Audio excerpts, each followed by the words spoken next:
Est-ce qu'on m'entend un tout petit peu mieux? Oui. Ok. Alors c'est parti.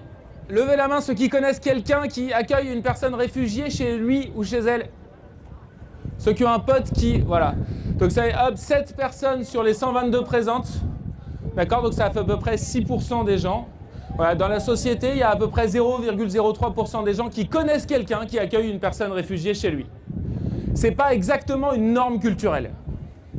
Le but du jeu de J'accueille et le but du jeu des événements comme celui-ci, c'est de faire de l'hébergement citoyen une norme culturelle. Et j'ai une bonne nouvelle, c'est qu'on va gagner. Mais la mauvaise nouvelle, c'est qu'on va peut-être gagner un peu trop tard. Selon les estimations, en 2050, il y a combien de personnes qui vont être déplacées à cause du climat, vous pensez?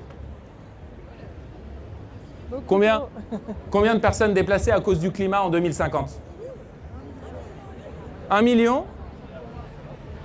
Voilà, entre 400 millions selon l'Organisation internationale des migrations et 1 milliard selon les derniers chiffres de la Banque mondiale. Ok, donc en fait, statistiquement, on va tous vivre dans des sociétés dans lesquelles on va tous accueillir. Ça va être des gens qui vont faire ce qu'on appelle des migrations pendulaires, c'est-à-dire qu'ils vont changer d'endroit l'été et changer d'endroit l'hiver. Des migrations locales, pour la plupart, dans le pays juste à côté, juste, voilà, pas très loin, ou des migrations internationales. Donc en fait, on va tous vivre ensemble à un moment, ça ne fait pas un pli.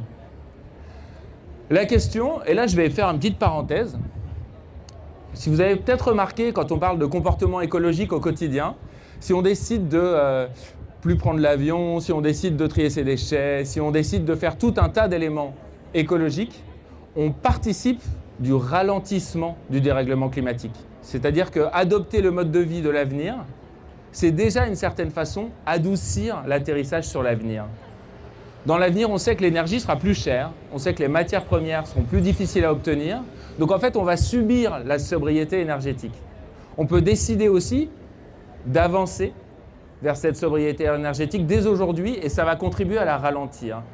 Aujourd'hui, danser pour l'inclusion comme on le fait avec Swag, c'est obéir à des valeurs morales, d'accueil, de solidarité, de dignité. Mais c'est aussi d'une certaine façon se préparer à l'avenir, être très pragmatique.